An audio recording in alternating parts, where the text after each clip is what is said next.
Yo, this is Deontay the Bronx Bummer Wild, the WBC heavyweight champion of the world. And I'd like to give a big shout out to CJ Goodfellow, Sports TV. Bomb Squad, baby. All right, man, I ain't did one of these videos in years. Double standard, hypocrisy. Talk about Lomachenko, Oscar De La Hoya, Jaron Ennis fans. Not Jaron Ennis per se, but his fans. And it might apply to him, right? So let's start off with Lomachenko and De La Hoya. They go hand in hand here, in my opinion. Now apparently Shakur Stevenson is retired because of frustration. By the time y'all see this video, y'all probably didn't already seen the video I did on it and probably a live stream. So basically he frustrated, he can't get a fight, which is his promoter's job, right? So once you look at it and say that, well, Lomachenko could have fought him and they could have just fought for the WBC, but ain't nobody jump on Lomachenko. But then again, you reverse back and people say, well, why didn't Terrence Crawford just go the IBF route and force Errol Spence to fight him? It's politics. Same reason David Benavidez went the WBC route and he been Canelo Alvarez mandatory for how many years? How long has David Morrell held the regular WBA title, and they abolished like 90% of that title around boxing, especially now that Tank Davis no longer holds the regular WBA belt, Super WBA belt, excuse me. How long David Morrell got to wait for them to order Canelo Alvarez? This is why it doesn't matter if you go after this belt, or that belt in the third. The politics are going to determine, which the politics are a lot of times the promoters, managers paying the sanctioning belt bodies, allegedly, to order or keep somebody away from them. See, Mayweather did a video that's just starting to resurface at Tank Davis versus Leo Santa Cruz and say, well, it's too many belts in boxing. Well, guess what? Your promotional company is part of the problem. The reason there are too many belts in the sport of boxing, sir, is because you promoters won't work together. So in order to keep the money flowing and keep everybody happy, they got to create multiple belts. Because Top Rank won't work with PBC, PBC won't work with the Zone won't work with them. Y'all refusing to make fights. So guess what? They got 2 or 3 belts per sanctioned belt body to keep everybody happy. That's why. When y'all go around here and they order Tank to have a tough mandatory and Tank don't want to fight the tough mandatory, Canelo don't want to fight the tough mandatory, so y'all break them off to keep somebody who deserve the title shot, at least in the sanctioned belt body, away. See, y'all can't go around here praising these promoters because they all do the same thing. When they got a fight where they feel like it's in their favor to win it, they're going to push for it. When they don't have a fight that's in their favor, they ain't going to try to make it. You know? So the true problems with the sanctioned belt bodies is that these promoters, when they order these fights, they don't want to take the order. They want to drop the belt, say the belts don't matter because they don't want to fight nobody. That's the reason you got so many belts, because the promoters and the managers don't want to play along. Now back to Lomachenko. Don't nobody call Lomachenko a duck, a bitch ass nigga, scary, nothing. Nothing. All it is a whole bunch of 2% milk tears for Lomachenko. That's it. It's a whole bunch of 2% tears for Lomachenko. 2% milk tear for Lomachenko. You know what I'm saying? You got to call a spade a spade. He ducked Shakur Stevenson. You know, well, Devin Haney wasn't a top-ranked fighter no more. Devin Haney go do what he want to do. Shakur and Lomachenko, both top-ranked fighters. So what's the problem with making them fight? If everybody going to stay on their side of the street, what's the problem? Devin came, worked with Top Rank, got put in a shitty-ass deal, and left. He did what he had to do, took Lomachenko on, and left. Why couldn't Lomachenko turn around and fight Shakur Stevenson? Come on the same side of the street. You know, why when he had the power to make the Devin Haney fight happen, he ducked him. But when Devin had the power to make the fight happen, nobody praised Devin for making it happen. See, a lot of these motherfuckers is powered, their opinions and their fanfare is powered off of color. Lomachenko ain't no white American. No matter how some of you Bob Aaron want to wish he was, no matter how some of these fake ass Mexicans want to wish he was, shout out to the real Mexican fans. No matter how some of these fake ass white fans want to act like he was, shout out to the real white fans. And some of these buck dancing old buffoonery fools out here, black people, you want to think he not. He not. So when they asked him to fight Devin Haney for the regular belt or turn into the French super champion, what do? He turned to super champion. Nobody, they start, no. He signed a piece of paper to duck Devin Haney. Devin Haney spun the block on him and still fought him. Come on. All right? Then you got Oscar De La Hoya, who tweeted at Shakur Stevenson, when will you be vacating the WBC belt? You had a great career. This a whole ass opportunist.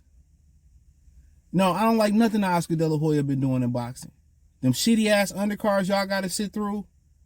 These mismatched fights that we already know. He ain't got shit good going at Golden Boy. That weak ass Virgil Ortiz card ain't nothing but weak ass, watered down Mexican Kool-Aid coming from De La Hoya. These fake ass negotiations he having with all these fighters, wasting people's time, knowing Ryan Garcia, whole ass motherfucker, get up out of here. Y'all wasn't knocking on the man's door when he was trying. Williams Zeta wasn't knocking on his door trying to fight Shakur Stevenson next. You know, well, William would love to fight Shakur Stevenson. He would love. Okay, ain't nothing but space and opportunity right now. Fight him. Fight him. He about to retire. Why do everybody sitting here? De La Hoya claim he want the best for boxing. Mayweather claim he want the best for boxing. But at the end of the day, when it's time to get a free belt, you don't see them niggas turn that shit down just like a free meal.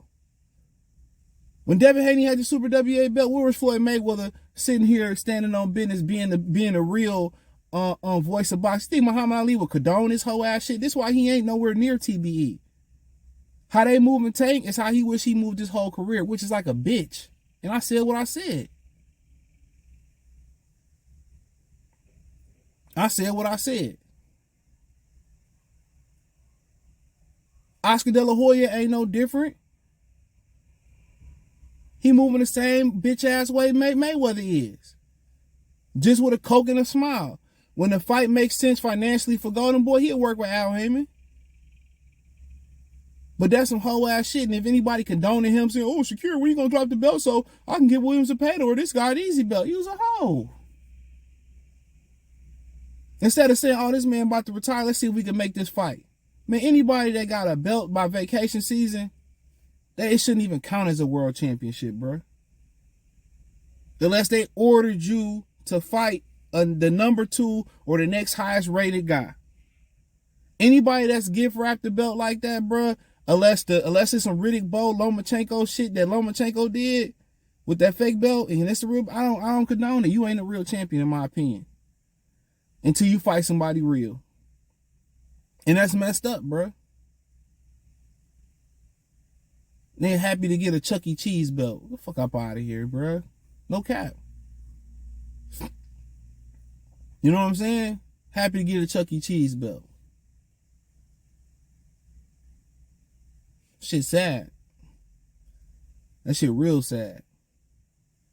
But that's boxing for you. And then Jaron Ennis, then you got people saying, well, you know, if Terence Crawford is gonna stay at 147 and he gotta fight Jaron Boots Ennis and all. And I'm just thinking, who the fuck saying that for David Benavidez? Who's saying that for Dave Morrell? Canelo then held up a whole division. Who advocating for that? When Terence Crawford had won 2 lineal belts, undisputed, a belt at 135 pounds, and had the lineal title at 135, all we heard was these same boxing media members protecting Errol Spence, protecting the PBC brand. Well, Terence Crawford ain't did enough. Terence Crawford need to get his numbers up. Well, Terence Crawford is Bob Arum's slave whipping boy. And Terence Crawford don't deserve. All of a sudden, the nigga in Jaron Ennis, who barely is a main event in his last fight, if he would have fought Cody Crowley, he would have been a co-main event to Andrade and Benavidez, deserved something. When Terence Crawford had accomplished probably more than Jaron Ennis will ever accomplish in his career. And no offense to him, just keeping it real. You know what I'm saying? And Jaron Ennis deserved this and Terence Crawford don't? Fuck up out of here. Then he already ducked the opportunity twice. It's politics, bro. When the media and certain powers that be, and this go outside of boxing, and check my Kevin Durant video out. I talked about him being the GOAT. Just put Kevin Durant into the search bar. It's the last one I did on him. And that was a really deep video. When the media determines somebody to be the face of a sport or whatever, the media determines that. How much media coverage they give you, how much media push they give you, how much brand deals they give you. And I got a video coming about Lamar Wednesday. I'm putting it up Wednesday about 132-ish, right? Depending on how everything go. And I talked about this. Baker Mayfield ain't did half what Lamar did. Baker Mayfield had every other commercial was Baker Mayfield. When the media want to push a certain image, they want to push a certain narrative, they can. But when they crown somebody they determine to crown, they not necessarily the most talented. They not. A lot of times, them motherfuckers gave up that ass. Or they gave up some type of submission. Some type of Illuminati submission, some type of submission, or some type of backdoorian. That's what they do. They preordain certain people to be the people. But guess what? When they can't use you no more, when you want to go back to being your own man, then you end up like Jamie Foxx. Right? All these guys that's going to jail, Harvey Weinstein or whatever, you know, if somebody can empower you or crown you or preordain you, you ain't the all powerful. You know what I'm saying? So when they give you that crown, just know when they say go right and you want to go left, they can take it all the way and tear you all the way around. That's why, you know, having integrity, and that's why selling out ain't cool. Because at some point, human nature gonna say, you're gonna be tired of somebody telling you what to do. You're gonna say, I got $1 billion, I own this, I own that, they can't fuck with me. Look how they made Elon Musk say uncle. When he said he was gonna let people have freedom of speech on Twitter and all this, and all of a sudden all this started coming about how he was sleeping with this, and he had this illegitimate kid over here, allegedly, and all that stuff, came out and he piped that shit right down. You know what I'm saying? So you just see how the media push certain narrative. They were told to push narratives against Terrence Crawford. Right? Especially a lot of them niggas in Philly. The same nigga y'all was tearing down in Terrence Crawford. Y'all was berating him. Y'all was shitting on his accomplishments. Now y'all want to be on y'all hands and knees begging them to give a nigga who he already gave 2 offers to fight. When a nigga could have went the WBO route and forced it. You know what I'm saying? Like his daddy said, we don't want to care who we fight the belt. We just want the belt. Like I said before, the media push is real, bro. You know what I'm saying? And it's the same push as far as vetting a woman. A lot of y'all don't know how to vet through the media. Y'all don't know how the talking points they use and what they really, or translate what they really trying to say. When you got to be around the block and you can't believe everything you hear. But that's all I say, man. Thumbs up the video, share the video, subscribe to the channel. Next subscribe button is the bell icon button. Hit all notifications, increase your chance to get notifications. We go live with our video. Hit the link tree, find me on X, Spotify, Anchor, Cash App, Venmo, PayPal, Apple Podcasts, Google Podcasts, the whole 9. Peace.